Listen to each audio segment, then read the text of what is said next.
Hey, tonight we're diving into a fascinating journey through one of history's darkest yet most transformative periods.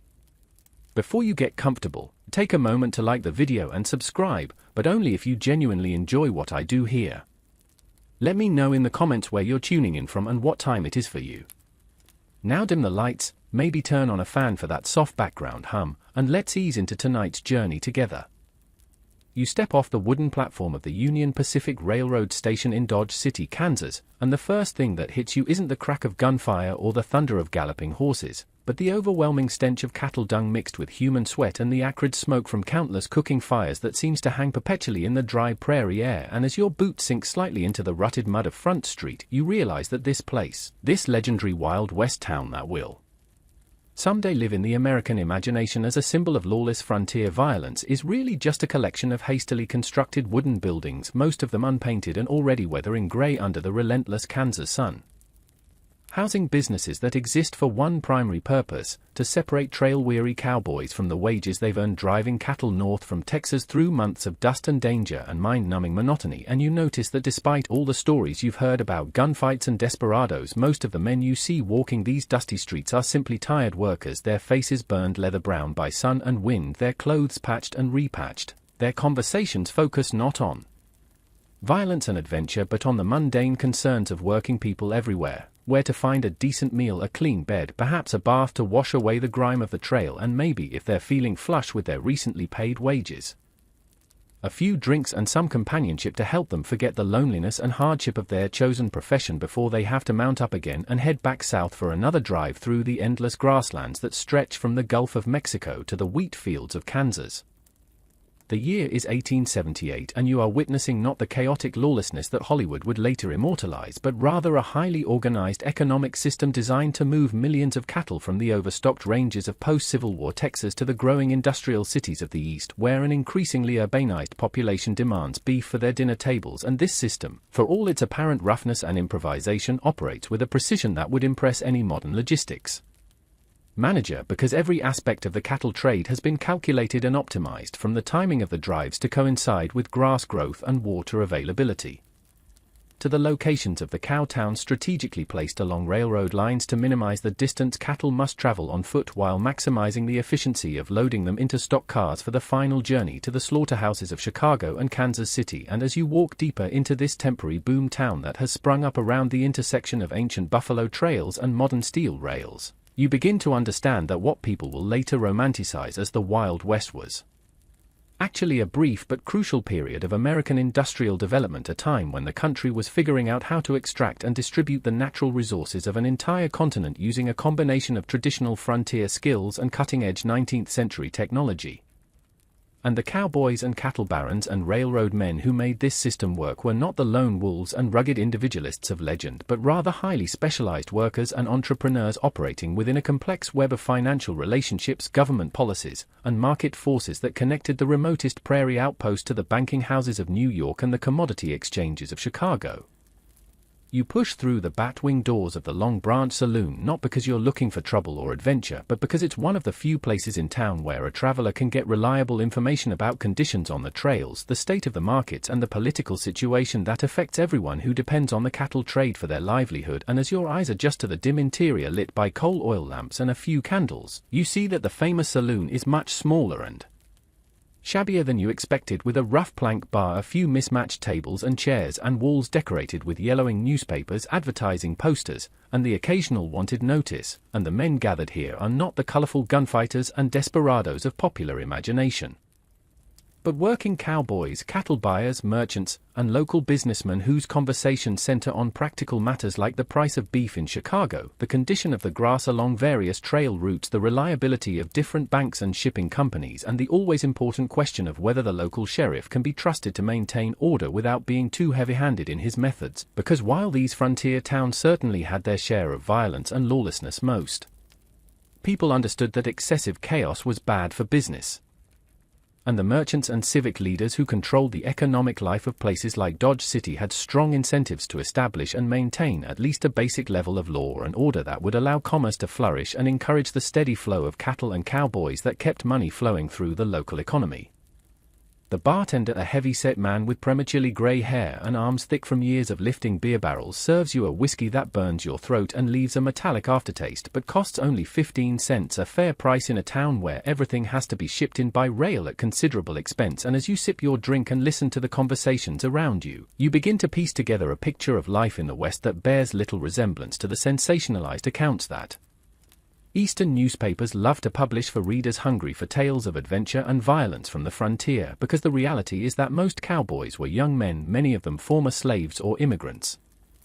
who had taken up this dangerous and poorly paid profession not because they were seeking excitement but because it was one of the few jobs available to men with limited education and no capital, and the work itself, while certainly hazardous, involved much more routine maintenance of animals and equipment than dramatic confrontations with outlaws or Indians. And even the famous cattle drives, which form the centerpiece of so many Western legends, were primarily exercises in logistics and animal husbandry, requiring cowboys to move vast herds across hundreds of miles of open country while dealing with the constant challenges of finding adequate water and grass, preventing stampedes, treating sick or injured animals, and maintaining discipline among both the cattle and the often fractious crew of men whose different backgrounds, languages, and personal habits created inevitable friction during months of close contact under stressful and uncomfortable conditions. You notice a young cowboy, probably no more than 19 or 20, sitting alone at a corner table with a half-empty glass of beer in front of him, his hat pushed back to reveal sun-bleached hair and a face that still shows traces of boyish innocence despite the hardening effects of outdoor work and adult responsibility. And something in his posture, the way he holds his shoulders slightly hunched and keeps glancing toward the door, suggests the kind of nervous energy that comes from being far from home and unsure of what the future holds. And you realize that he represents the reality behind the cowboy myth, because most of the men who rode the cattle trails were not the seasoned veterans and larger-than-life characters of popular fiction, but young workers, often away from their families for the first time, earning wages that seemed generous compared to farm labor or factory work, but came at the cost of months of isolation, discomfort, and genuine danger from weather, animals, and the occasional encounter with hostile elements, whether those were outlaws looking for easy targets or simply local residents who viewed the arrival of a cattle drive as a threat to their crops, property values, or social order. And the romantic image of the free-spirited cowboy riding across endless prairies masks the economic reality that these men were essentially migrant agricultural workers following seasonal employment patterns that left them financially vulnerable and socially marginalized, with few opportunities for advancement and little security beyond their ability to stay healthy and employed in a profession that tended to break down men's bodies and spirits well before they reached middle age. The conversation at the bar turns to the recent troubles with rustlers operating along the Chisholm Trail, and you learn that cattle theft has become such a serious problem that several of the major ranchers have hired private detectives and armed guards to protect their herds, a development that reveals another aspect of Western violence that doesn't fit neatly into the traditional narrative of heroic lawmen facing down villainous outlaws, because much of the conflict in the cattle country arose from complex disputes over property rights, water access, and competing economic interests that pitted different groups of businessmen against each other rather than representing a simple struggle between civilization and chaos. And the rustlers themselves were often not career criminals but desperate men driven to theft by economic circumstances, drought, market downturns, or other factors that made legitimate employment difficult to find. And the violence that sometimes erupted from these conflicts was typically not the ritualized gunfighting of legend but rather the brutal, impersonal violence of economic warfare with hired gunmen, night raids, cattle poisoning, and other tactics that bore more resemblance to modern corporate espionage than to the honorable duels portrayed in countless Western novels and films. And the local authorities often found themselves caught in the middle of these disputes, lacking the resources or legal authority to effectively mediate between powerful interests while facing pressure from all sides to restore order without taking actions that might damage the economic relationships that kept their communities viable. As the evening progresses and more cowboys drift into the saloon from the cattle pens and boarding houses where they've been resting after completing another drive north from Texas, you begin to notice the ethnic and cultural diversity that characterized the real West but is often overlooked in popular representations of the period. Because while the dominant image of the cowboy is that of a white Anglo-Saxon Protestant riding alone across the range, the reality is that perhaps as many as 1/3 of the men working cattle were Mexican vaqueros, African-American freedmen, or recent immigrants from Europe, each group bringing its own traditions, skills, and perspectives to the demanding work of moving cattle across vast distances. And you hear conversations in Spanish, German, and heavily accented English as men from different backgrounds share information about trail conditions or job opportunities, and news from home, and you realize that the cattle frontier was actually one of the most racially integrated workplaces in 19th century America, not because of any particular commitment to equality or social justice, but because the harsh demands of the work and the constant shortage of experienced hands meant that anyone who could ride a horse and handle cattle could find employment regardless of their background, and this practical integration, while certainly not free from prejudice and conflict, created a unique social environment where men were judged primarily on their ability to do the job rather than their ancestry or social status. And many of the most respected trail bosses and cattle handlers were Mexican vaqueros whose families had been working cattle for generations before the first Anglo settlers arrived in Texas, bringing with them techniques and equipment that formed the foundation of the American cattle industry and whose influence can still be seen today in everything from cowboy vocabulary to ranching practices. You strike up a conversation with an older cowboy named Jake who has been riding the trails for more than 15 years, and his weathered face and arthritic hands tell the story of a hard life spent outdoors in all kinds of weather, and he speaks with the slow, measured cadence of a man who has learned to conserve his energy and choose his words carefully, and he tells you about the changes he has witnessed in the cattle business, how the early days of the long drives in the years immediately after the Civil War were truly wild and dangerous times when law enforcement was minimal and conflicts were often settled with violence, but how the business has become increasingly organized and regulated as the profits attracted serious investors and the routes became established and well-traveled. And he explains that most of the famous gunfighters and outlaws that people read about in the newspapers were active during a relatively brief period in the late 1860s and early 1870s, when the legal and social institutions of the frontier were still forming, and the enormous profits from the cattle trade created opportunities for both legitimate businessmen and criminal elements to make quick fortunes through various means. But by the late 1870s, most of the major cattle towns had established effective police forces, the railroad companies had their own security operations, and the cattlemen's associations had developed informal but powerful systems for maintaining order and protecting their interests. And while violence certainly still occurred, it was increasingly the exception rather than the rule, and most cowboys could expect to complete a cattle drive without ever drawing their guns except to put down a suffering animal or signal to other riders across the vast distances of the open range. Jake's story illustrates one of the most important but least understood aspects of the Wild West, which is that it was a very brief historical period lasting perhaps 25 years at most, during which the unique conditions of post-Civil War expansion, railroad construction, and cattle market development created the specific circumstances that produced the legendary characters and events that continue to fascinate people more than a century later. And by the 1880s, most of the open range was being divided into private ranches protected by barbed wire. The major cattle trails were being replaced by railroad branch lines that could transport cattle more efficiently and safely than long drives. The Indians, who had occasionally posed threats to travelers and settlers, had been defeated and confined to reservations, and the boom towns that had sprung up along the cattle routes were either evolving into permanent settlements with churches, schools, and other civilizing institutions, or declining into ghost towns as the economic patterns that had created them shifted to accommodate new technologies and market conditions, and the cowboys themselves were being transformed from free-ranging nomadic workers into ranch hands with regular employment, fixed wages, and supervisors who expected them to follow established procedures rather than relying on their individual initiative and improvisational skills. And this transition from the open range to modern ranching marked the end of the Wild West as a distinct historical phenomenon and the beginning of its transformation into the mythological construct that would capture the American imagination for generations to come. The evening crowd in the Long Branch grows larger and more boisterous as word spreads that a successful cattle drive has just reached town, meaning that several dozen cowboys will soon have cash in their pockets and a powerful thirst for entertainment after months on the trail. And you watch as the saloon staff prepares for the influx of customers by restocking the bar, setting up additional tables, and discreetly checking the locations of the shotguns that serve as the establishment's insurance against serious trouble. And you notice that despite the popular image of Western saloons as places of constant violence and mayhem, the Long Branch operates more like a frontier version of a modern hospitality business with standardized prices, written policies about credit and gambling, and staff members whose primary concerns are customer service and profit maximization rather than dramatic confrontations. And the owner, a shrewd businessman named Chalk Beeson, who also happens to be the mayor of Dodge City, has worked hard to create an atmosphere that allows cowboys to blow off steam and spend their money without creating the kind of chaos that would drive away other customers or attract unwanted attention from law enforcement. and his success in balancing these competing demands reflects the broader pattern of frontier development, where successful businesses and communities were those that found ways to accommodate the rough culture of the cattle trade while gradually introducing the social norms and legal institutions that would make long-term growth and stability possible. And the evolution of places like the Long Branch from simple drinking establishments to complex entertainment venues offering gambling, music, and female companionship shows how quickly frontier communities adapted to market opportunities and customer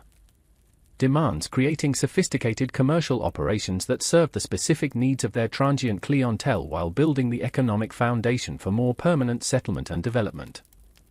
You step outside for a moment to escape the growing noise and cigarette smoke inside the saloon, and the night air carries the sounds of a frontier town settling into its evening routine. The lowing of cattle in the holding pens at the edge of town, the distant whistle of a late train heading east with a load of beef bound for Chicago, the tinkling piano music drifting from other saloons and dance halls along Front Street, and the occasional burst of laughter or argument from groups of cowboys making their rounds of the town's entertainment establishments. And as you look up at the vast expanse of stars visible in the clear prairie sky unmarred by the light pollution that would later obscure them from urban dwellers, you reflect on the strange combination of isolation and connection that characterized life in these frontier communities, because while places like Dodge City were physically remote from the major population centers of American civilization, separated by hundreds of miles of sparsely settled grassland, they were also integral nodes in a vast network of economic relationships that connected them to markets, suppliers, and information sources across the continent and around the world. And the cowboys, merchants, and other residents of these towns lived with a constant awareness of their dependence on distant forces and decisions that could dramatically affect their local circumstances, whether those were changes in cattle prices set by traders in Chicago, railroad rate adjustments made by executives in New York, or political developments in Washington that might affect land policy, Indian relations, or immigration laws. And this tension between local autonomy and external dependence created a unique worldview that combined frontier self-reliance with sophisticated understanding of market dynamics and political processes. And many of the conflicts and controversies that erupted in Western communities reflected this fundamental tension between the democratic ideals of individual freedom and local control that attracted people to the frontier, and the economic realities that made them dependent on large-scale institutions and market forces over which they had little direct influence. When you return to the saloon, the atmosphere has indeed become more energetic as the newly arrived cowboys have begun to fill the available seats and crowd around the bar, and you observe the careful social choreography that governs interactions between different groups of men who may have never met before but who share the common experience of trail work and understand the unwritten rules that help prevent minor disagreements from escalating into serious violence. And you notice how conversations tend to focus on neutral topics like weather, trail conditions, and cattle prices rather than potentially divisive subjects like politics, religion, or personal backgrounds. And how experienced hands quietly but firmly discourage younger men from engaging in the kind of boastful or aggressive behavior that might lead to trouble. And you see that most of these cowboys are not the hair-trigger gunfighters of popular imagination, but working men who understand that their reputation for reliability and good judgment is their most valuable professional asset, and that getting involved in fights or legal troubles could damage their prospects for future employment in a relatively small industry where news travels fast and employers tend to be cautious about hiring men with reputations for causing problems. And this practical consideration probably did more to maintain order in frontier communities than all the sheriffs and vigilance committees combined, because most cowboys simply could not afford to jeopardize their livelihoods for the sake of momentary satisfaction or wounded pride. And the few who consistently ignored these social constraints quickly found themselves excluded from the networks of mutual support and information sharing that were essential for survival and success in the cattle business. The night progresses with the kind of controlled celebration that characterized most cowboy recreation, with plenty of drinking and loud conversation but very little actual violence. And you watch as groups of men rotate between the saloon, the gambling hall next door, and the brothel at the end of the street, following patterns of entertainment that have been refined through years of experience to maximize pleasure while minimizing risk. And you notice that most of the serious gambling is conducted by professional card players and businessmen rather than cowboys, who tend to stick to low-stakes games that offer excitement without threatening their financial security. And the women who work in the town's entertainment establishments are treated with a mixture of respect and familiarity that reflects the complex social relationships of frontier communities where traditional moral boundaries were often blurred by practical necessities and economic realities, and where people who might be social outcasts in more settled communities could find acceptance and opportunity if they were willing to work hard and respect the informal codes of conduct that kept these fragile social arrangements functioning. And you begin to understand that much of what made the Wild West seem wild to outside observers was not actually lawlessness or violence, but rather the development of alternative social structures and cultural norms that diverged from the increasingly rigid moral and behavioral expectations of Victorian-era American society, and the apparent freedom and spontaneity of frontier life was actually the result of carefully negotiated compromises between individual desires and community needs. Compromises that allowed diverse groups of people with potentially conflicting interests to coexist peacefully in isolated environments where traditional sources of authority and social control were either absent or weak. As the evening winds toward midnight, you witness a minor incident that illustrates both the potential for violence and the mechanisms that usually prevented it from occurring when a young cowboy who has clearly had too much to drink begins to argue loudly with another patron over some perceived slight, and immediately several older men move to separate them while others engage the antagonists in friendly conversation designed to distract them from their grievance, and you see how quickly and smoothly the situation is diffused through the intervention of men who understand that allowing fights to develop would endanger everyone's enjoyment and potentially bring unwanted attention from law enforcement, and within minutes both men are laughing and buying each other drinks. The source of their disagreement apparently forgotten, and you realize that this kind of informal conflict resolution was probably far more common than the dramatic gunfights that capture popular attention, and that the social skills required to navigate these potentially volatile situations were as important as any technical abilities for men who spent months at a time in close quarters with strangers under stressful conditions, and the development of these interpersonal competencies represented a crucial adaptation to the unique social environment of the frontier, where the normal institutional supports for maintaining order were often inadequate or absent, and where individual survival and group cohesion depended on the ability to manage conflicts before they escalated to levels that could threaten the safety and economic interests of entire communities. You decide to take a room at the Dodge House, the town's premier hotel, which turns out to be a modest two-story wooden building with thin walls, basic furnishings, and rates that reflect the premium charged for any form of comfort or privacy in a boom town where most visitors are expected to make do with shared accommodations in boarding houses or bunk rooms above the saloons. And as you settle into bed listening to the sounds of the continuing celebration filtering through your window, you reflect on the complexity of the historical phenomenon that people have come to call the Wild West, because what you have witnessed during your evening in Dodge City bears little resemblance to the melodramatic narratives of heroic lawmen and villainous outlaws that dominate popular culture, and instead reveals a fascinating period of rapid economic and social development during which diverse groups of Americans worked together to create new forms of commerce, community, and culture adapted to the unique challenges and opportunities of the post-Civil War frontier. And while violence was certainly present in this environment, it was typically not the romanticized violence of individual honor and dramatic confrontation, but rather the more mundane violence of economic competition, social friction, and the harsh realities of life in a society that lacked many of the institutions and safeguards that more established communities took for granted. And the men and women who participated in this grand experiment in frontier capitalism were not the larger-than-life figures of legend, but ordinary people responding to extraordinary circumstances with combinations of courage, pragmatism, opportunism, and simple determination to build better lives for themselves and their families in a land that offered both unprecedented freedom and equally unprecedented risks. You wake the next morning to the sound of cattle being loaded into railroad cars, a process that begins before dawn and continues throughout the day as thousands of animals are weighed, sorted, and herded up wooden ramps into the stock cars that will carry them to their final destination in the slaughterhouses of the East. And you dress quickly and make your way to the railroad yards to witness this culmination of the cattle drive process, the moment when months of hard work and investment are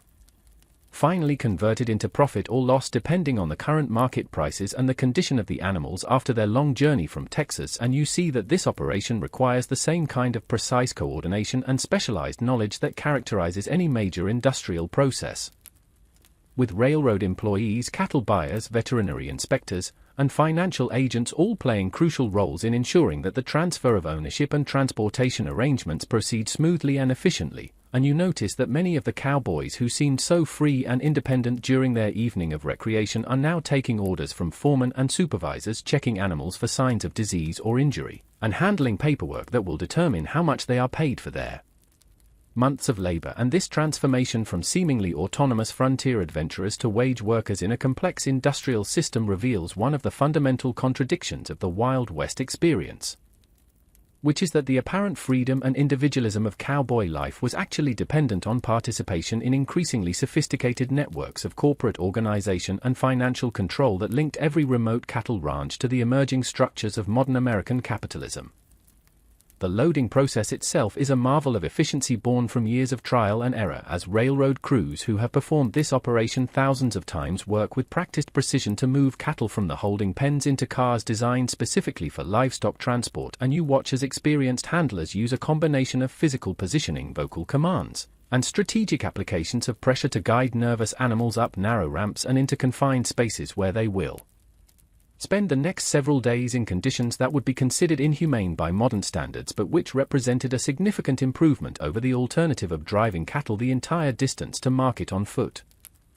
And you observe how the different breeds and types of cattle require different handling techniques, with longhorns being more aggressive but also more intelligent than the shorter horned breeds that are gradually replacing them as ranchers select for animals that produce more beef and adapt better to confined spaces. And you begin to understand that the cattle industry was undergoing rapid technological and biological evolution during this period, with innovations in breeding, feeding, transportation and processing creating new opportunities for profit while also making traditional cowboy skills less valuable and forcing changes in working methods and employment patterns that would eventually transform the entire character of Western livestock operations. As you walk through the bustling railroad yards, you encounter Maria Gonzalez, a woman in her 40s whose family has been involved in the cattle business since before Texas independence and who now operates a successful freight and supply company that serves ranchers and cattle drives throughout the region. And her story illustrates another aspect of frontier life that popular narratives often overlook, which is the significant role played by women, particularly Mexican and Mexican-American women, in the economic development of the West, because while the cultural mythology of the frontier emphasizes masculine adventure and individual achievement, the reality is that successful ranching and commercial operations typically depended on the contributions of women who managed households, maintained business records, negotiated with suppliers and customers, and often made crucial decisions about resource allocation and strategic planning while their husbands or male relatives were away on cattle drives or other business. And Maria's operation employs dozens of people, owns substantial real estate in several towns, and maintains financial relationships with banks and businesses throughout Texas and Kansas, making her one of the most influential economic actors in the region, despite the fact that her contributions would never be mentioned in the sensationalized newspaper accounts that shaped Eastern perceptions of frontier life. And her success demonstrates that entrepreneurial opportunities in the West were not limited to Anglo men but were available to anyone with the skills, determination and capital necessary to take advantage of the rapid economic growth that characterized the frontier during its brief period of maximum development and expansion. Maria invites you to visit her warehouse and office, a substantial brick building that represents the kind of permanent investment in infrastructure that was transforming Western towns from temporary boom settlements into stable commercial centers. And as you examine her inventory of supplies and equipment, you gain insight into the complex logistical challenges involved in supporting cattle operations across vast distances where transportation was expensive and unreliable, and where the failure to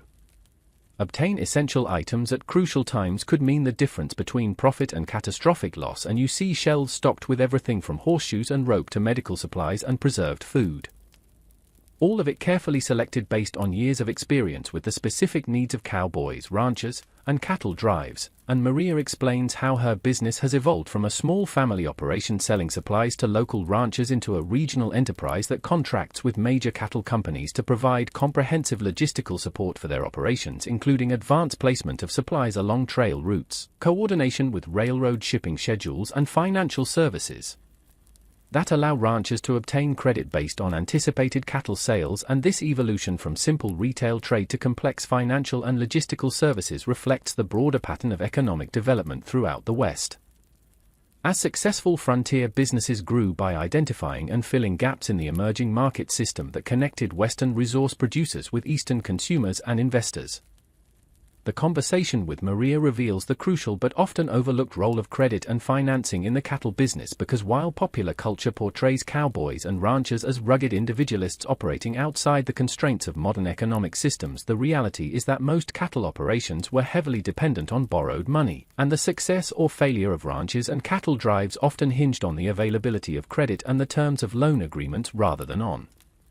the dramatic confrontations and individual heroics that dominate Western fiction. And Maria's company has become successful partly because she understood early that providing financial services was as important as supplying physical goods.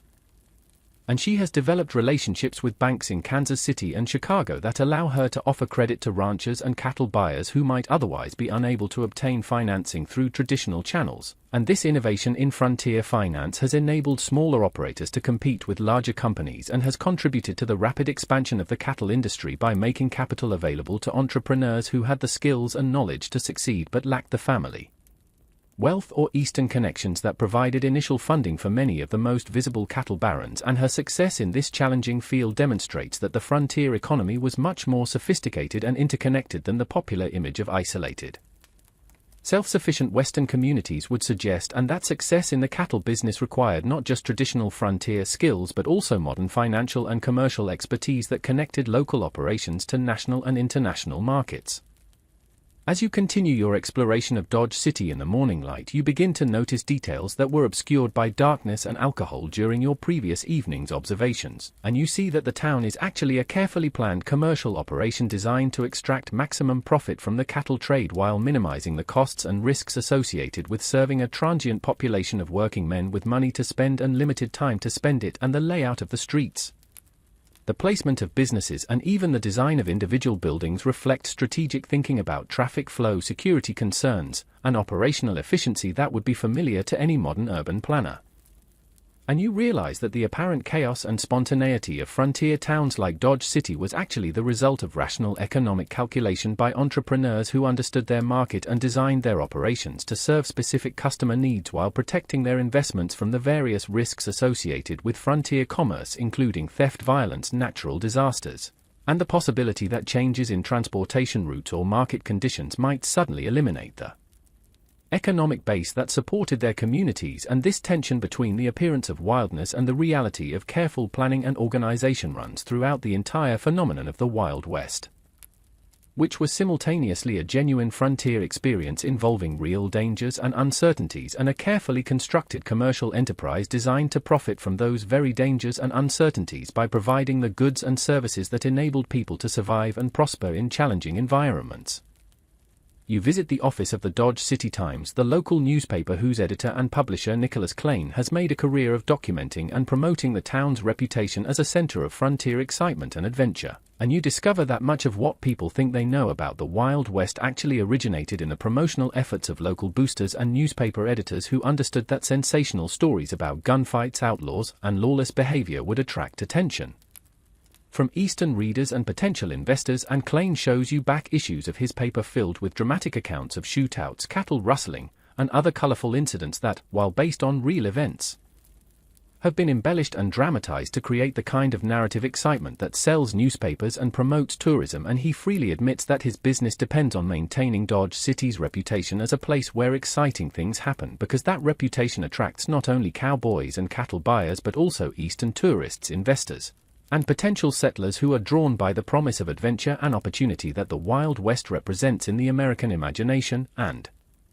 this symbiotic relationship between actual frontier conditions and the commercial exploitation of those conditions for marketing purposes helps explain how the reality of Western life became so thoroughly mythologized even while it was still happening.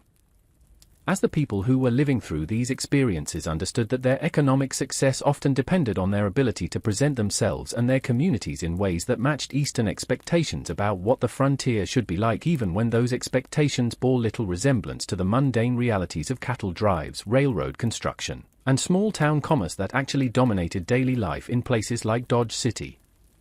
Klein's files contain correspondence with Eastern publishers and journalists who regularly request stories about Western violence and adventure, and you see how the demand for this type of content has created a kind of feedback loop in which Western communities feel pressure to live up to their reputations for excitement and danger, even when the residents would actually prefer greater stability and respectability, and some of the most famous incidents in Western history were actually relatively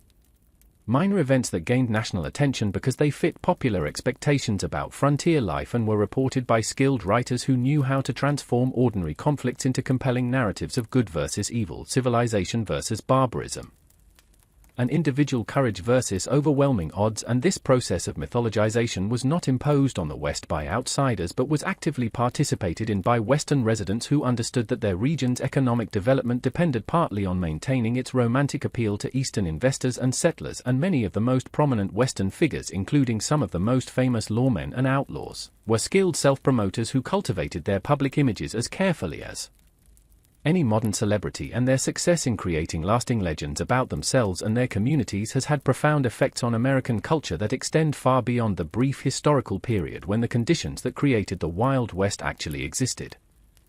The newspaper office also serves as an informal information clearinghouse where travelers, businessmen, and local residents gather to exchange news about political developments, market conditions, and social changes that affect everyone involved in the frontier economy, and you listen to conversations about the recent completion of railroad branch lines that are making cattle drives shorter and less profitable, the increasing use of barbed wire that is beginning to divide the open range into private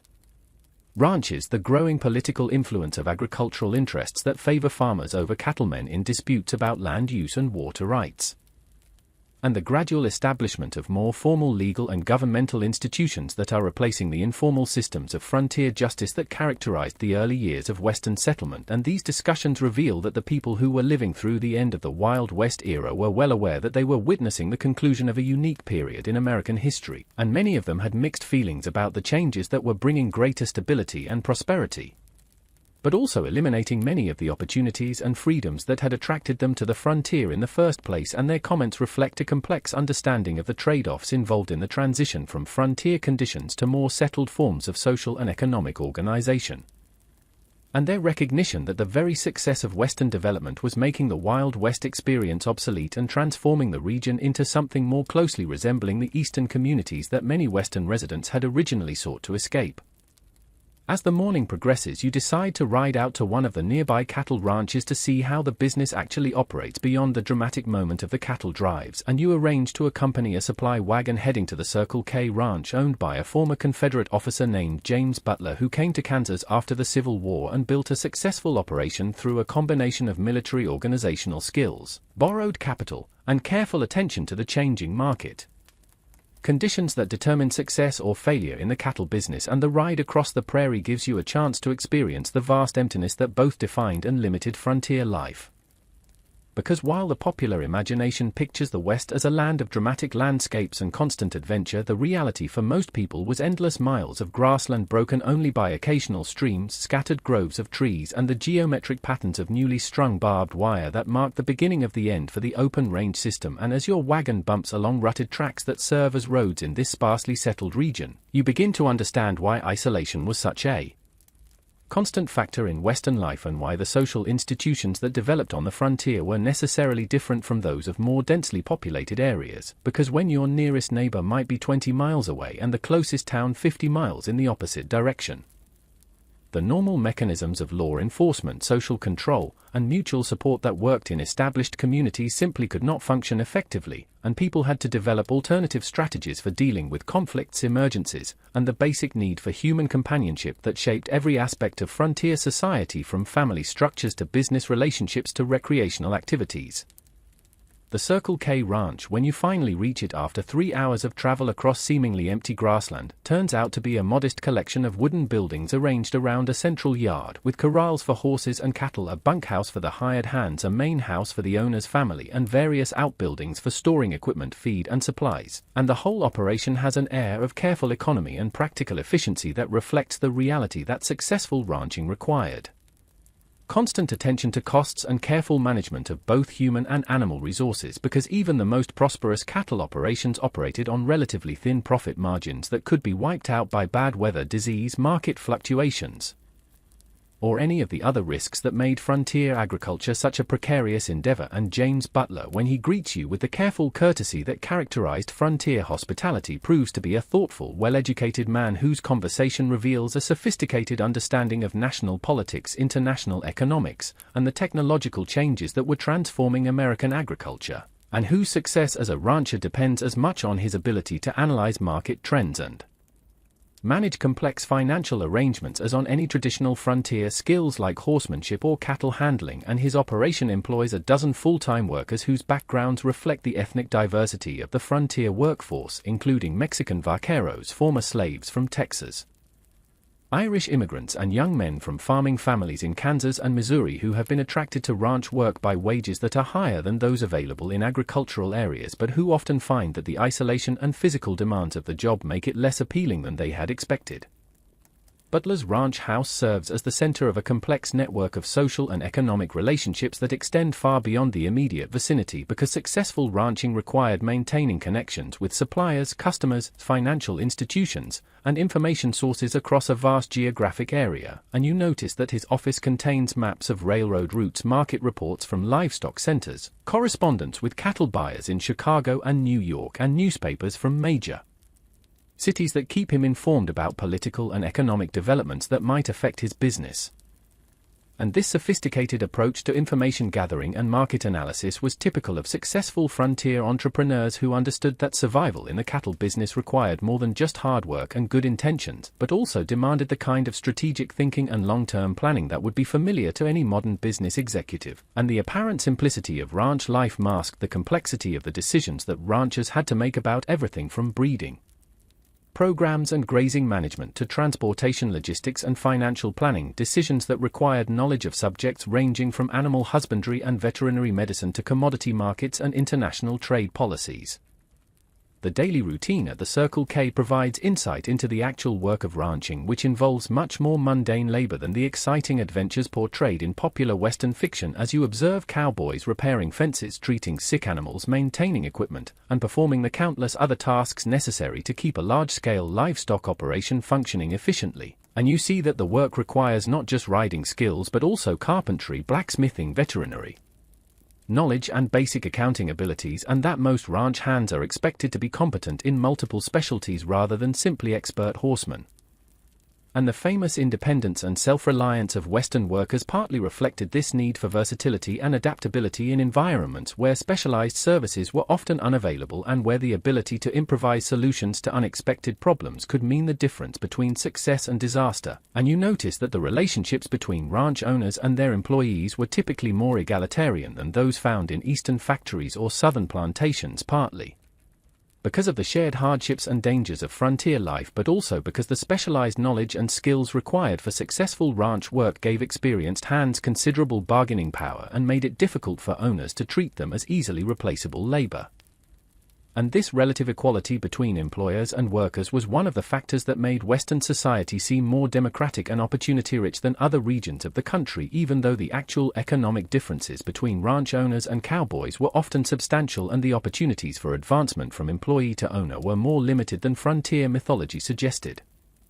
You spend the afternoon riding with a crew of cowboys as they check on cattle scattered across several thousand acres of grassland, and the experience gives you a first-hand understanding of both the appeal and the reality of the cowboy's life, because while there is certainly something romantic about riding across vast open spaces under endless skies, the actual work involves long hours of careful observation, physical discomfort, and attention to mundane details like the condition of individual animals, the quality of available grass and water, and the maintenance of boundary markers that prevent disputes with neighboring ranchers. And you discover that much of what people imagine about cowboy life is based on the brief but dramatic moments of cattle drives and roundups, while the daily reality involves months of routine maintenance work that requires patience, endurance, and specialized knowledge rather than the dramatic skills of gunfighting and horseback heroics that dominate popular culture. And the cowboys you ride with are practical, knowledgeable workers who take pride in their professional competence and who view their job as skilled labor that deserves respect and fair compensation rather than as romantic adventure or escape from civilization. And their Conversations focus on technical aspects of cattle management, local weather patterns, and the economic factors that affect their employment prospects rather than on the themes of individual freedom and masculine adventure that outside observers associated with cowboy culture. The isolation of ranch life becomes more apparent as the day progresses, and you realize how rarely these men encounter people outside their immediate working group and how this enforced solitude shapes both their individual personalities and their social relationships, because when you spend months at a time in the company of the same small group of people, personal compatibility becomes crucial for both psychological well-being and practical efficiency, and ranch crews develop complex internal dynamics that balance individual privacy with group cohesion, and disputes that might be minor irritations in other contexts can become serious problems when there is no escape from constant contact with the people involved. And successful ranchers understand that managing these human relationships is as important as managing cattle or finances, and they typically spend considerable time and effort selecting crews whose members can work together effectively under stressful conditions. And this attention to group dynamics helps explain why many ranch hands developed strong loyalties to particular operations, and why the turnover rate in successful ranching enterprises was often lower than outside observers might expect, given the physical demands and social limitations of the work. And the bonds formed between men who shared the hardships and dangers of frontier life often lasted long after their working relationships ended, and provided informal networks of mutual support that helped individuals survive economic downturns, personal crises, and the various other challenges that characterized life in a region where formal social services were minimal or non-existent. As evening approaches and you return to the ranch headquarters, you observe the evening ritual of settling the animals and securing the property for the night, and you notice how these seemingly simple tasks actually require careful coordination and attention to detail, because cattle and horses left unsecured could wander for miles across the open range, and equipment left unprotected could be damaged by weather or stolen by the occasional thief or Indian raiding party. And the evening routine also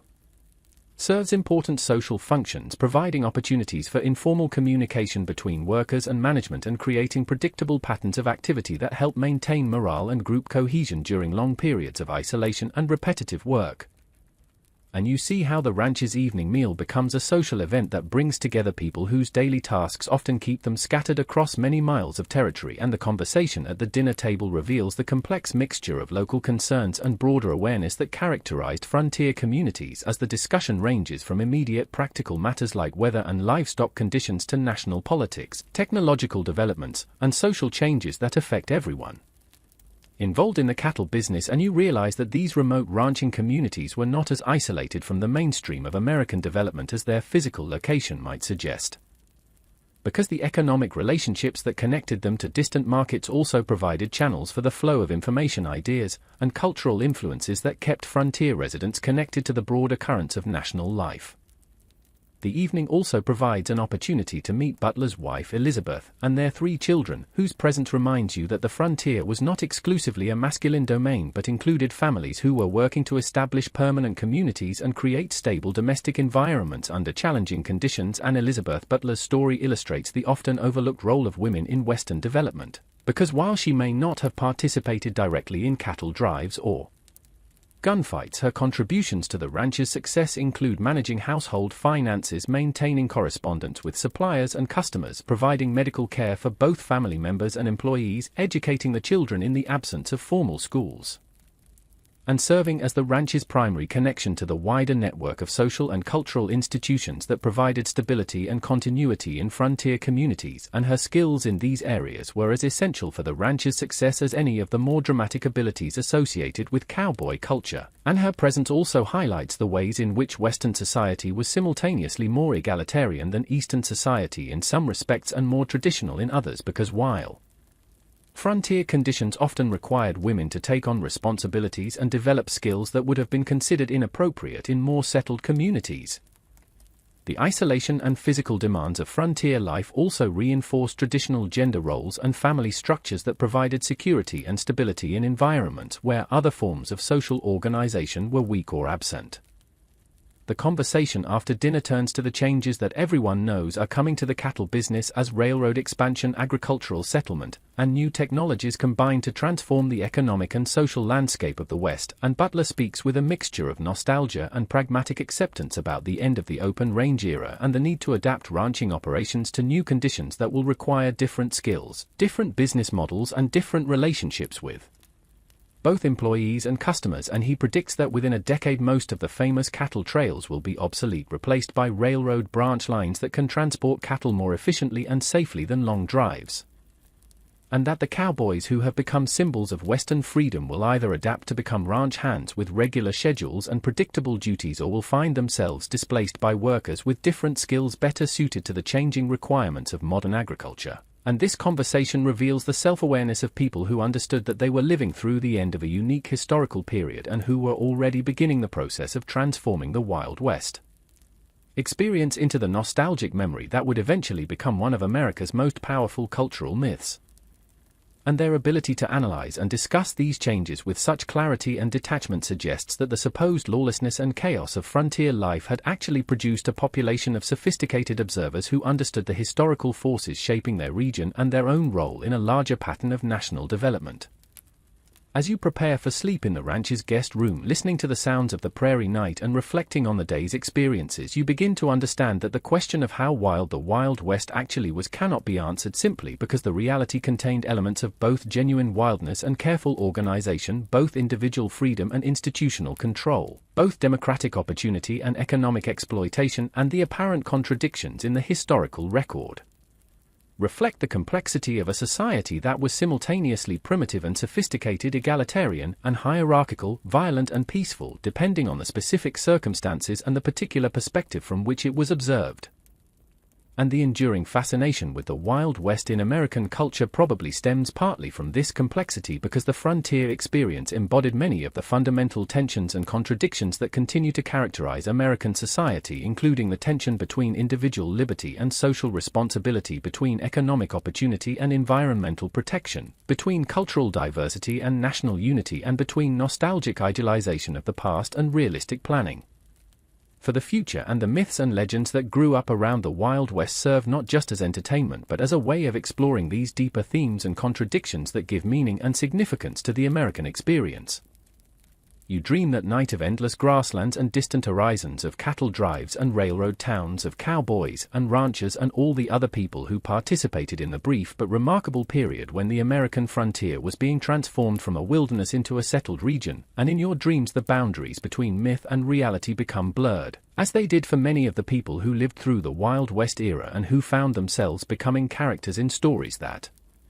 were simultaneously true and false, accurate in their details but misleading in their overall impression, faithful to specific events but unfaithful to the broader patterns of experience that actually shape daily life in frontier communities. And when you wake the next morning to the sound of roosters and the distant lowing of cattle, you carry with you a deeper appreciation for the complexity and ambiguity of historical experience, and a recognition that the Wild West was neither as wild as its promoters claimed nor as tame as its critics suggested, but rather a fascinating example of how human communities adapt to challenging environments, and how those adaptations are remembered, mythologized, and transformed into cultural symbols that serve purposes quite different from historical accuracy but equally important for understanding the societies that create and preserve them. Your final day in this exploration of the real Wild West begins with a visit to Boot Hill Cemetery, where the graves of men who died violent deaths in Dodge City's early years provide tangible evidence of the reality behind the legend. And as you read the simple wooden markers that record names, dates, and occasional details about how these individuals met their ends, you realize that most of them were not the famous gunfighters and notorious outlaws of popular imagination, but ordinary working men who died in accidents, fights, or from diseases that would be easily treatable today. And the handful of graves that do represent victims of the kind of violence that made Dodge City famous tell stories that are usually more complex and less heroic than the simplified narratives of good versus evil that characterize most Western fiction, because closer examination of the historical records reveals that many of the most celebrated incidents involved conflicts between business rivals, personal disputes that escalated beyond anyone's intentions, or confrontations between law enforcement officers and individuals who were often more confused or desperate than genuinely criminal. And the mythology that has grown up around these events typically obscures the economic, social, and political factors that created the conditions in which such violence could occur, and focuses instead on individual psychology and moral character in ways that make compelling stories but provide limited insight into the actual historical forces that shaped frontier society. The cemetery visit leads to a conversation with Dr. Thomas McCarty, the town's physician whose medical practice has given him intimate knowledge of both the violent and the mundane aspects of frontier life, and his professional perspective provides a valuable counterpoint to the sensationalized accounts that dominate popular understanding of the Wild West, because as someone who has treated both gunshot wounds and the more common ailments that actually threatened most frontier residents, he understands that disease, accidents, and the various health problems associated with poor nutrition, inadequate sanitation, and exposure to harsh weather conditions were far more significant threats to life and well-being than the dramatic violence that attracts public attention. And his patient records show that most of the people who died prematurely in frontier towns like Dodge City were victims of typhoid, pneumonia, tuberculosis, and other diseases that thrived in communities with limited medical resources and poor public health infrastructure. And while these deaths were individually tragic and collectively significant for understanding the real costs of frontier development, they do not provide the kind of dramatic narrative material that feeds popular fascination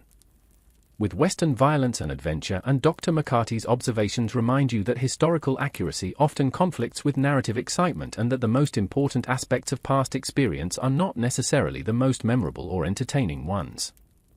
Dr. McCarty's practice also illustrates the crucial role played by professional services in frontier communities, because while the popular image of the Wild West emphasizes self-reliance and individual resourcefulness, the reality is that successful frontier towns required the same kinds of specialized services that supported life in more settled regions, including medical care, legal advice, financial services, and technical expertise, and the availability of these services often determined which communities prospered and which ones failed when the initial economic boom that created them ended or moved elsewhere.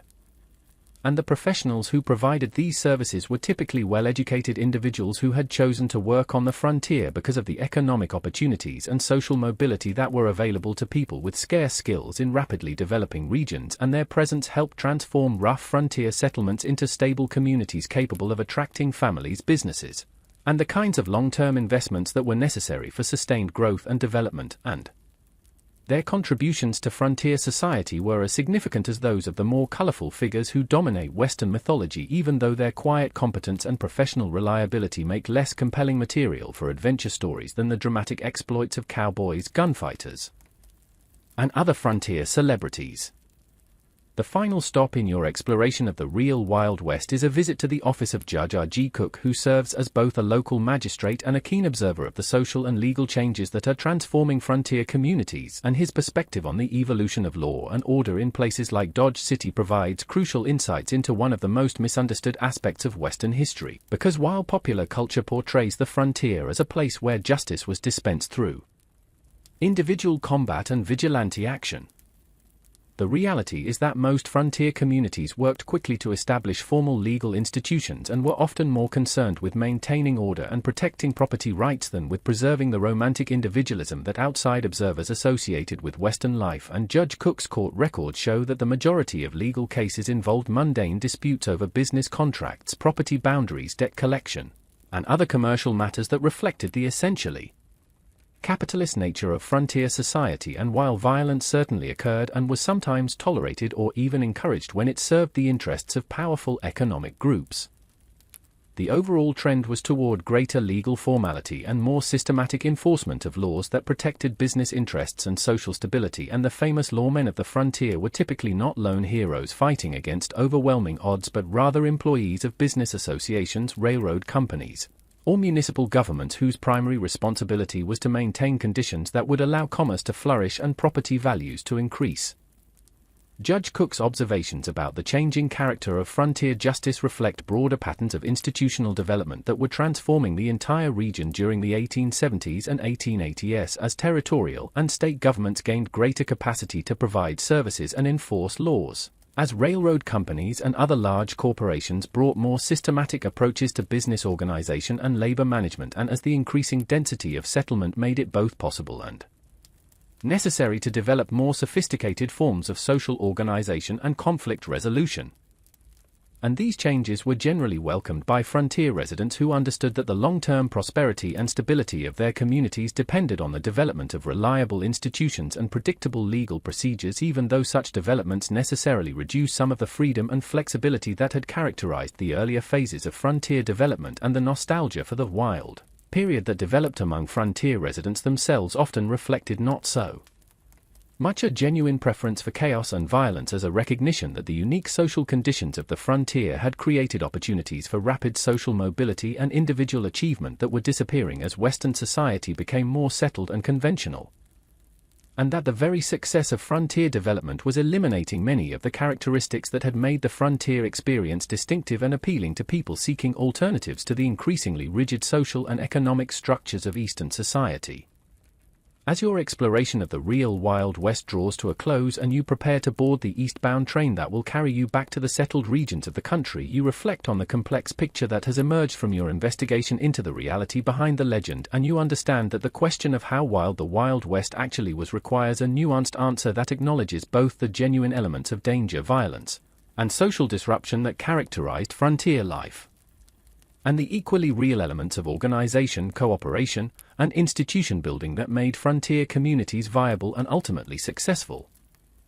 And you recognize that the mythological Wild West serves important cultural functions that are not necessarily incompatible with historical accuracy, but that respond to different needs and serve different purposes than scholarly understanding of the past, and that the enduring appeal of Western mythology probably reflects not just nostalgia for a simpler time but also a deep human need for stories that explore fundamental questions about individual freedom, social responsibility, moral courage, and the relationship between civilization and wilderness that remain relevant long after the specific historical conditions that created the frontier have disappeared. And you carry with you a deeper appreciation for the complexity of historical experience and the ways in which human communities adapt to challenging circumstances while creating meaning and significance through the stories they tell about themselves and their past. The train whistle echoes across the prairie as you settle into your seat for the long journey eastward, and through the window you watch the endless grasslands roll past, marked now by the geometric patterns of barbed wire fences that signal the end of the open range era and the beginning of a new phase of Western development. And you think about the cowboys and ranchers and townspeople you have met during your investigation, people who were simultaneously living through one of the most romanticized periods in American history and dealing with the mundane realities of making a living, raising families, and building communities under challenging conditions, and you understand that their experience was both more ordinary and more extraordinary than the popular mythology suggests. More ordinary because it involved the same fundamental human concerns that motivate people in any time and place, and more extraordinary because it took place during a unique moment when an entire region was being transformed from wilderness to civilization within the span of a single generation, and the speed and scale of that transformation created opportunities and challenges that required exceptional adaptability, courage, and vision from the people who participated in it, and their success in meeting those challenges while maintaining their humanity and creating lasting institutions and communities represents an achievement that deserves recognition and respect regardless of whether it matches the dramatic expectations created by Western mythology. And as the train carries you toward the growing cities of the East, where the beef from Western ranches will feed industrial workers and the capital from Eastern investors will continue to flow westward to finance new developments and opportunities, you carry with you a deeper understanding of the complex relationships between myth and reality, between individual experience and historical significance, and between the past and the present that continue to shape American culture and identity more than a century after the Wild West ceased to exist as a living reality and became instead a powerful symbol of the American experience and the enduring human quest for freedom, opportunity, and meaning in an uncertain and rapidly changing world. The years that follow your encounter with the ancient sea creature aboard the Crimson Revenge weave themselves into a tapestry of maritime adventures that are forever colored by that single moment of contact with something beyond human understanding, and you find yourself serving aboard various pirate vessels throughout the Caribbean, always carrying with you the memory of phosphorescent coils and musical communication that seems to have open channels of perception that extend far beyond normal sensory experience. And as you sail through waters that once seemed familiar and predictable, You notice subtle signs and phenomena that other sailors dismiss or ignore, but that create patterns of meaning and significance that suggest the ocean's hidden inhabitants maintain a constant but nearly invisible presence throughout the maritime world, watching and perhaps guiding human activities in ways that influence the course of history without revealing themselves except during rare moments of direct contact that are so extraordinary they seem like dreams or visions to those who were not present to witness them personally. Your reputation as a sailor who possesses unusual sensitivity to oceanic mysteries spreads gradually through the pirate community, and you find yourself sought out by captains who are planning voyages into unexplored waters or who have encountered phenomena that challenge conventional maritime wisdom and your ability to interpret subtle changes in weather patterns, water color, and marine behavior that might indicate the presence of extraordinary creatures or unusual conditions proves valuable for crews that depend on their capacity to navigate safely through environments where traditional maps and navigation techniques provide inadequate guidance for dealing with the full complexity of oceanic systems that extend from surface currents to abyssal depths where forms of life and intelligence may exist that operate according to principles completely different from those that govern terrestrial ecosystems and human civilization.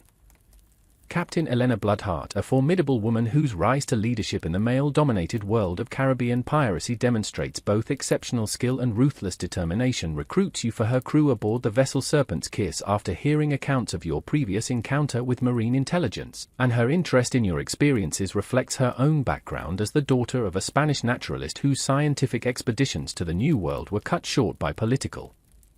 persecution that forced the family into exile and eventually led Elena to adopt piracy as a means of survival and revenge against the authorities that destroyed her father's career and scattered her family across the Atlantic world. And her combination of scientific curiosity and practical maritime experience creates an environment aboard her ship that encourages careful observation of unusual phenomena and systematic documentation of encounters that might provide insight into the hidden aspects of oceanic life that could revolutionize human understanding of marine ecosystems and the possibilities for communication with non-human forms of consciousness. Elena's approach to piracy differs significantly from that of other captains you have served under, because her raids and adventures are planned not only to maximize profit and minimize risk but also to gather information about unusual marine phenomena and to test theories about the behavior and distribution of extraordinary sea creatures that may possess intelligence and capabilities beyond anything recognized by conventional natural philosophy. And her ship's hold contains not only the usual weapons and supplies necessary for piracy but also scientific instruments, specimen containers, and detailed charts that record locations where unusual sightings have occurred or where local fishermen and sailors report encounters with creatures or phenomena that suggest the presence of hidden forms of marine life. And her systematic approach to exploration represents an early attempt to develop scientific methodologies for studying aspects of the natural world that exist outside normal categories of biological classification and that require new forms of interdisciplinary collaboration between practical maritime experience and theoretical scientific investigation. The Serpent's Kiss operates in waters south of Jamaica where Spanish treasure fleets follow established routes between the mainland colonies and European ports, but Elena's interest extends beyond simple piracy to include exploration of deep water areas where ocean currents and geological features create conditions that may be particularly attractive to large marine creatures. And your role aboard her ship involves not only conventional seamanship but also careful monitoring of water conditions, marine behavior, and atmospheric phenomena that might indicate the presence of extraordinary creatures or the approach of unusual weather patterns that could affect both the safety of the ship and the success of scientific observations that Elena hopes will contribute to human knowledge of oceanic mysteries while also providing tactical advantages in the competitive world of Caribbean piracy where information about ocean conditions and hidden dangers can mean the difference between success and catastrophic failure.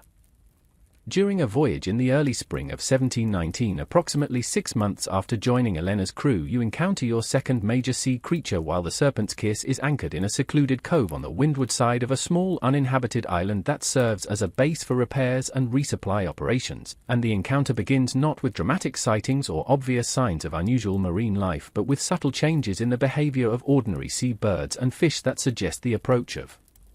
something large and potentially significant. And your previous experience with the creature near Dodge City has taught you to recognize these early warning signs and to alert the crew to prepare for possible contact with something extraordinary.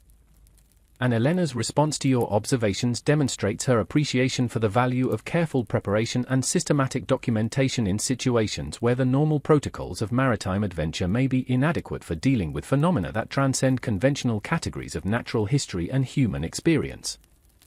The creature that emerges from the depths near your anchorage appears initially as a series of gentle disturbances on the water's surface that gradually coalesce into the visible form of something that resembles a massive jellyfish but possesses structural features and behavioral characteristics that clearly distinguish it from any known marine organism, and its translucent bell-shaped body, which appears to be nearly 50 feet in diameter, pulses with internal lights that create patterns of bioluminescence so complex and beautiful that they seem to represent a form of visual communication or artistic expression that rivals the most sophisticated human attempts at creating meaning through light and color. And the creature's movements through the water display a grace and purposefulness that suggest intelligence and intentionality rather than simple biological response to environmental stimuli. And Elena immediately orders the crew to maintain complete silence while she and Dr. Marcus Nightingale, her ship's physician and naturalist, begin systematic observations that will hopefully provide insights into the creature's nature and capabilities. Dr. Nightingale's background as a former professor at the University of Edinburgh who was forced to leave academic life due to his controversial theories about the evolution of consciousness in marine organisms makes him uniquely qualified to interpret the significance of the creature's behavior, and his initial observations focus on the relationship between the creature's bioluminescent displays and its physical movements through the water. Noting patterns of coordination between light and motion that suggest the creature may be attempting to communicate information about its internal states or external environment in ways that transcend simple stimulus response mechanisms and indicate the presence of complex cognitive processes that operate according to principles different from but possibly analogous to human thought and emotional expression, and his excitement at witnessing such phenomena in their natural environment creates an atmosphere of scientific discovery aboard the ship that transforms what might otherwise be a routine encounter with marine life into an opportunity for advancing human understanding of consciousness and communication in ways that could have profound implications for philosophy, natural science, and the development of more sophisticated approaches to interspecies contact and cooperation. The creature's apparent awareness of the ship and its human occupants becomes evident as it adjusts its position and behavior in response to the crew's activities, moving closer when the humans remain still and quiet but retreating slightly when sudden movements or loud sounds suggest potential threat or disturbance. And this sensitivity to human behavior indicates not only advanced sensory capabilities but also the cognitive capacity to assess and respond to social situations in ways that suggest the creature possesses something analogous to emotional intelligence and the ability to modify its own behavior based on its interpretation of the intentions and emotions of other beings.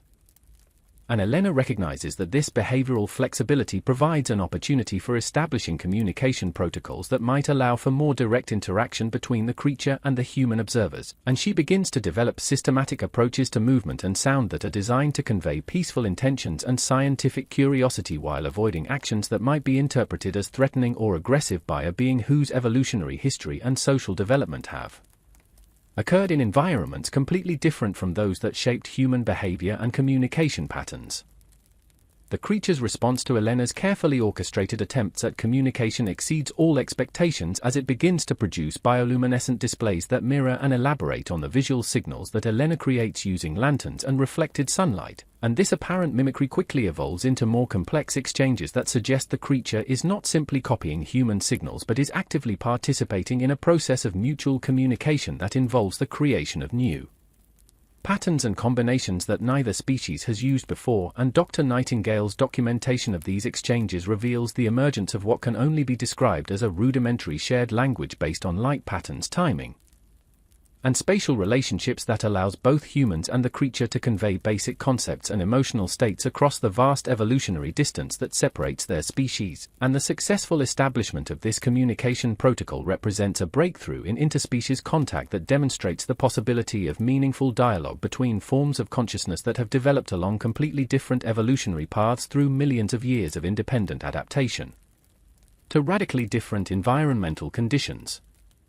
As the communication sessions continue over several days while the Serpent's Kiss remains anchored in the protected cove, the creature's displays become increasingly sophisticated and begin to include elements that appear to convey information about its own nature, its environment, and perhaps even its social relationships with other members of its species. And Elena and Dr. Nightingale work together to develop interpretation methods that allow them to extract meaning from patterns of light and movement that operate according to symbolic and grammatical principles completely different from human language, but that nevertheless seem capable of transmitting complex ideas and emotional content across the species barrier. And their success in decoding aspects of the creature's communication creates the foundation for more advanced exchanges that begin to address questions about the creature's origins, its capabilities, and its knowledge of other forms of marine intelligence that may exist in the ocean's depths. And these revelations open possibilities for understanding the full scope and complexity of hidden oceanic civilizations that have remained unknown to human science despite their apparent sophistication and their obvious capacity for advanced communication and possibly even technological development. The creature's apparent interest in human technology and social organization becomes evident as it begins to direct specific patterns of inquiry toward different aspects of the ship and its crew, and its questions conveyed through increasingly nuanced combinations of light and movement seem designed to understand not only the physical properties of human-made objects but also the social and cultural systems that govern human behavior and decision-making processes. And Elena realizes that the creature's curiosity about human civilization may provide opportunities for cultural exchange that could benefit both species by allowing each to learn from the other's approaches to problem-solving, environmental adaptation, and social cooperation. And she begins to develop systematic methods for sharing information about human history, technology, and cultural achievements while also learning about the creature's own civilizational development and the social structures that govern relationships between individual members of its species and between different communities or populations that may exist in various regions of the world's oceans. Dr. Nightingale's analysis of the creature's anatomical features as revealed through careful observation during the extended communication sessions suggests that it possesses sensory organs and neural structures that are far more complex than anything found in terrestrial organisms, and his theoretical calculations indicate that the creature's brain-equivalent structures may contain billions of neural connections that operate at speeds and with efficiency levels that exceed human cognitive capabilities by several orders of magnitude. And these observations lead him to speculate that the creature and others of its species may possess intellectual abilities that include not only advanced problem-solving skills but also forms of consciousness and awareness that transcend normal concepts of individual identity and may involve collective or network thinking that allows multiple creatures to share thoughts and experiences in ways that create emergent forms of intelligence that operate at scales and levels of complexity far beyond anything achieved by terrestrial civilizations, and the implications of such possibilities challenge fundamental assumptions about the nature of consciousness, identity, and the potential for intelligence to transcend the boundaries of individual organisms and create collaborative forms of awareness that might be capable of addressing problems and challenges that are beyond the capacity of any single mind or even any single species. The creature's demonstrations of its own capabilities become increasingly impressive as the communication sessions progress, and it begins to exhibit control over local environmental conditions that suggests not only advanced understanding of physics and chemistry but also the ability to manipulate matter and energy in ways that appear to violate human understanding of natural laws, creating whirlpools and water spouts that serve no apparent practical purpose but that demonstrate mastery of fluid dynamics that human science will not achieve for centuries, and generating controlled electromagnetic fields that interfere with the ship's compass and other metal objects in ways that indicate sophisticated knowledge of the fundamental forces that govern physical reality. And these demonstrations serve not only to illustrate the creature's capabilities but also to provide educational experiences that gradually expand human understanding of natural phenomena and suggest new directions for scientific research that could revolutionize human technology and environmental management if the knowledge could somehow be preserved and transmitted to future generations of scholars and inventors who might be able to translate the creature's insights into practical applications for solving human problems and improving the quality of life for terrestrial civilizations. Elena's recognition that the encounter represents an unprecedented opportunity for advancing human knowledge leads her to make the difficult decision to extend the ship's stay in the cove far beyond the normal limits of safe anchorage, despite the risks posed by Spanish patrol ships and rival pirates who might discover their location and attack while the crew is distracted by scientific observations, and her willingness to prioritize scientific discovery over immediate practical concerns demonstrates a level of vision and commitment that transforms her from a conventional pirate captain into something approaching a true explorer and ambassador for human civilization in its first meaningful contact with non-human intelligence. and her leadership during this critical period provides a model for how future encounters with extraordinary phenomena might be managed in ways that balance scientific curiosity with practical safety concerns and that maximize the potential benefits for human knowledge and understanding while minimizing the risks to the individuals who participate directly in such encounters and who bear the responsibility for documenting and preserving information that could have profound implications for the future development of human civilization and its relationships with other forms of consciousness and intelligence.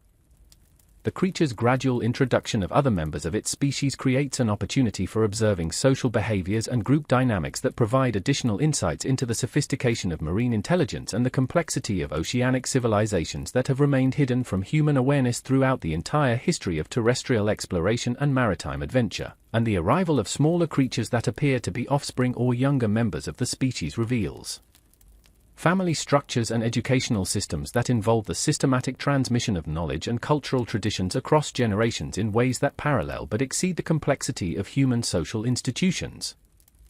And the interactions between different individuals within the group demonstrate communication protocols and decision-making processes that suggest the existence of sophisticated political and social hierarchies that govern relationships between creatures of different ages, sizes, and apparent specializations or roles within the broader community. And Elena and Dr. Nightingale realize that they are witnessing not just individual intelligence but the social structures of an entire civilization that has developed forms of organization and cooperation that may be more advanced and effective than anything achieved by human societies despite their complete isolation from terrestrial influence and their adaptation to environmental conditions that are fundamentally different from those that shaped human social evolution. As the days of communication and observation continue, the creatures begin to share information about other species and forms of intelligence that exist in various regions of the world's oceans, and their descriptions, conveyed through increasingly sophisticated combinations of light patterns and gestural movements, reveal the existence of a vast network of interconnected civilizations that maintain contact and cooperation across enormous distances through methods of communication that transcend the limitations of physical proximity and that may involve forms of telepathic or quantum mechanical information transfer that operate according to principles that human science has not yet discovered or even imagined as possibilities. And the scope and complexity of this hidden oceanic civilization network suggests that human understanding of the natural world has been fundamentally incomplete and that the development of meaningful relationships with marine intelligence could provide access to knowledge and technologies that would revolutionize human capabilities in areas ranging from transportation and communication to environmental management and the exploration of space and other dimensions of reality that are currently beyond human capacity to perceive or investigate directly. The creatures' apparent concern for the environmental impact of human activities becomes evident as they begin to share information about changes in ocean chemistry, temperature, and biological diversity that result from terrestrial pollution, overfishing, and other forms of ecological disruption, and their detailed knowledge of these environmental changes demonstrates monitoring and analytical capabilities that far exceed anything available to human science. And their willingness to share this information suggests that they recognize the importance of collaboration between terrestrial and marine civilizations for addressing environmental challenges that threaten the long-term viability of oceanic ecosystems and that could ultimately affect the survival and prosperity of all forms of life on the planet. And Elena begins to understand that the encounter has implications that extend far beyond scientific curiosity or adventure to include fundamental questions about humanity's responsibility for environmental stewardship and the need for developing more sustainable approaches to economic development and resource utilization that take into account the needs and interests of non-human forms of consciousness and intelligence that have equal or perhaps superior claims to the planet's resources and habitats.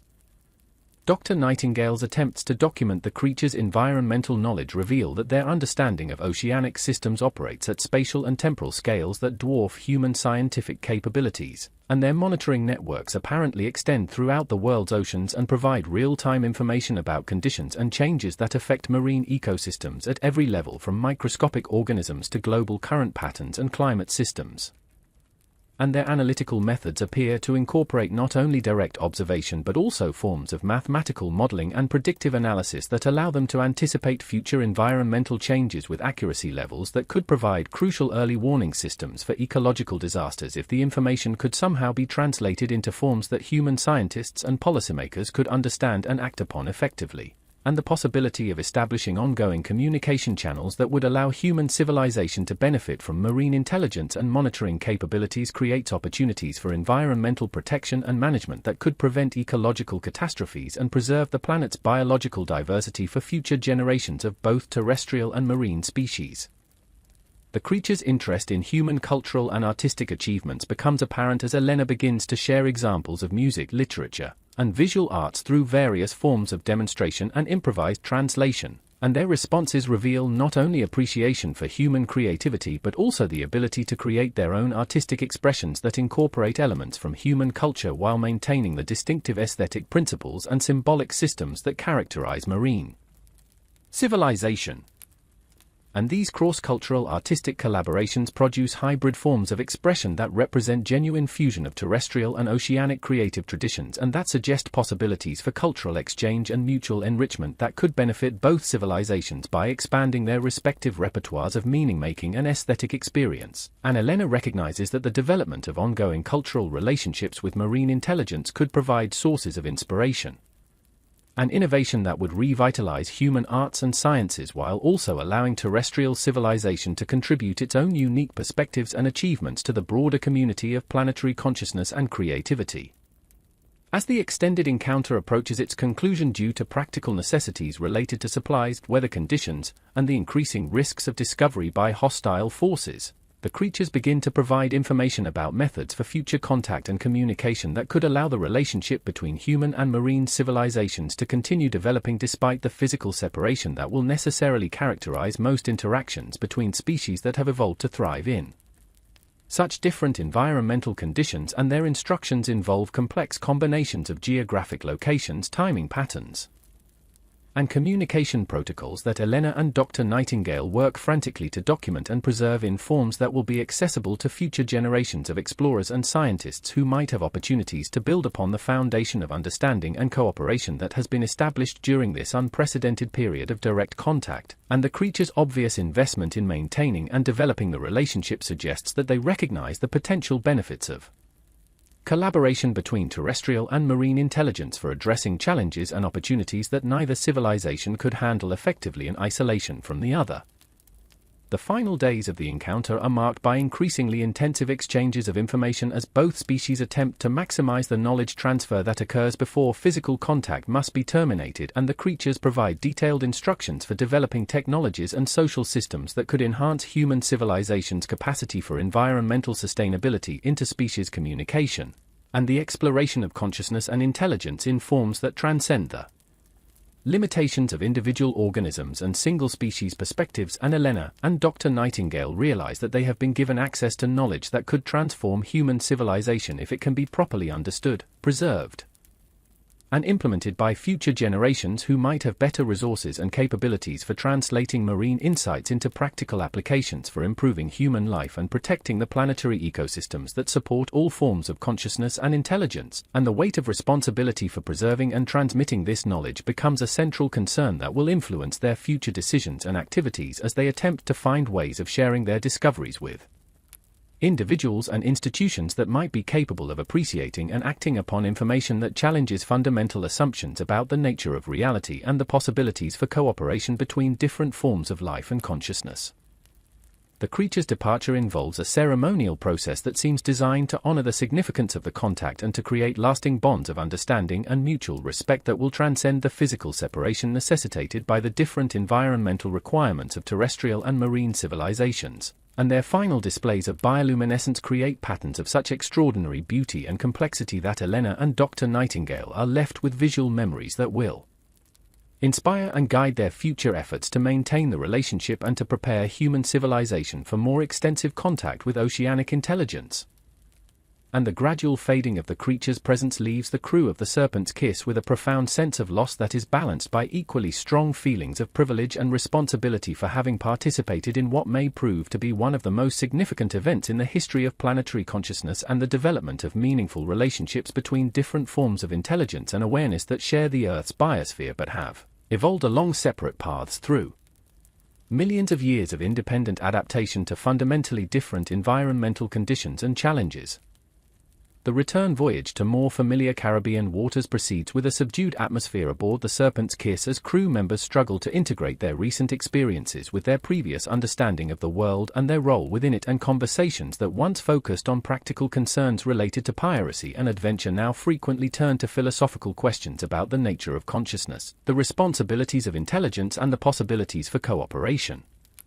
between different species and civilizations in addressing challenges that transcend the boundaries of any single community or form of life.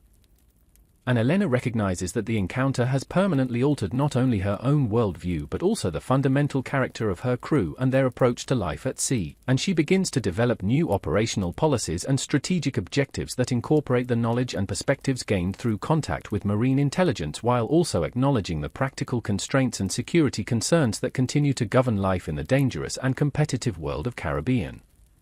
piracy, where survival often depends on the ability to balance idealistic goals with harsh realities. Dr. Nightingale's efforts to preserve and organize the information gathered during the encounter involve the development of new forms of notation and documentation that attempt to capture not only factual observations but also the emotional and spiritual dimensions of the contact experience, and his innovative approaches to scientific record-keeping represent early attempts to develop methodologies capable of dealing with phenomena that transcend normal categories of empirical observation and that require integration of subjective and objective perspectives for complete understanding.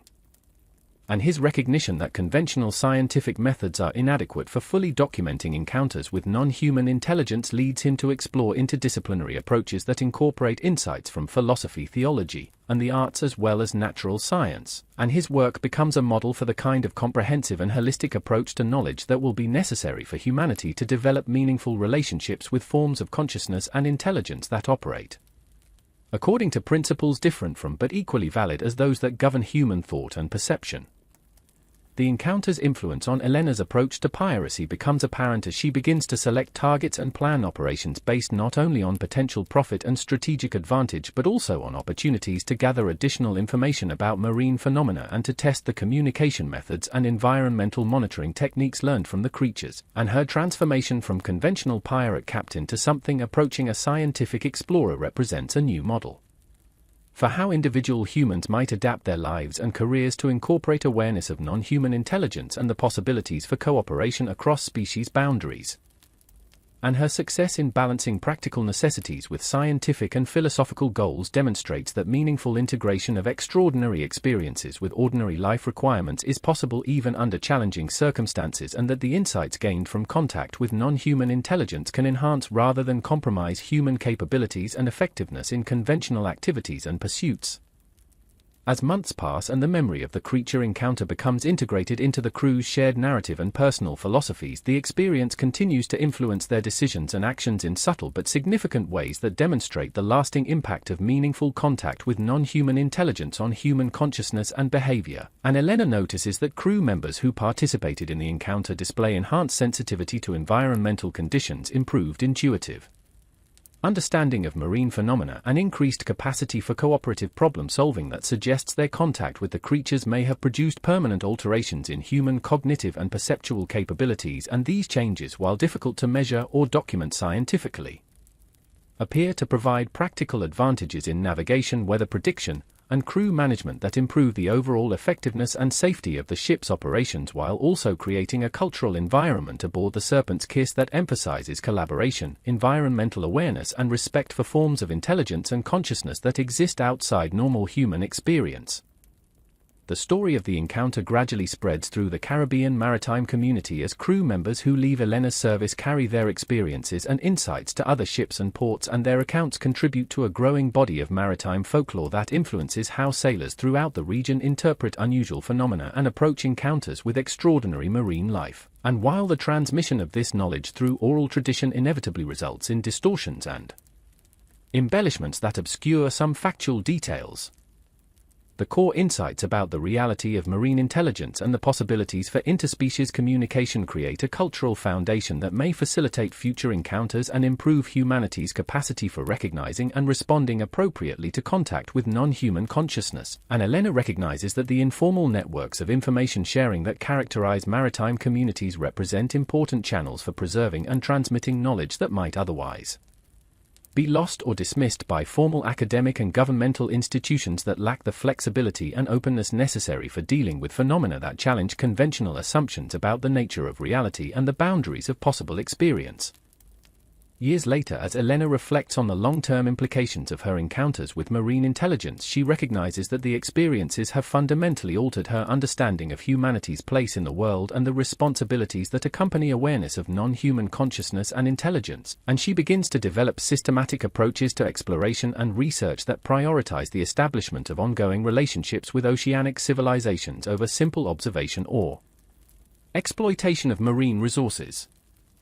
And her vision of a future in which terrestrial and marine civilizations collaborate as equals in addressing planetary challenges and exploring the possibilities for consciousness and intelligence to transcend the limitations of individual species becomes a guiding principle that influences her selection of crew members, her choice of operational areas, and her approach to leadership and decision-making in situations where conventional piracy wisdom conflicts with the broader goals of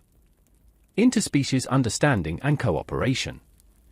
The practical applications of knowledge gained from the creatures begin to manifest themselves in various aspects of the ship's operations as Elena and Dr. Nightingale experiment with environmental monitoring techniques, communication protocols, and navigation methods that incorporate insights from their contact with marine intelligence, and their success in developing hybrid approaches that combine human technology with principles learned from the creatures demonstrates the potential for cross-species collaboration to enhance the capabilities of both civilizations and to create new possibilities for exploration, discovery, and problem-solving that neither could achieve independently. And these early experiments in practical application of interspecies knowledge represent important steps toward the development of more sophisticated and systematic approaches to cooperation between terrestrial and marine consciousness that could revolutionize human understanding of the natural world and the possibilities for intelligent life to adapt and thrive in environments that were previously considered inaccessible or hostile to consciousness and civilization.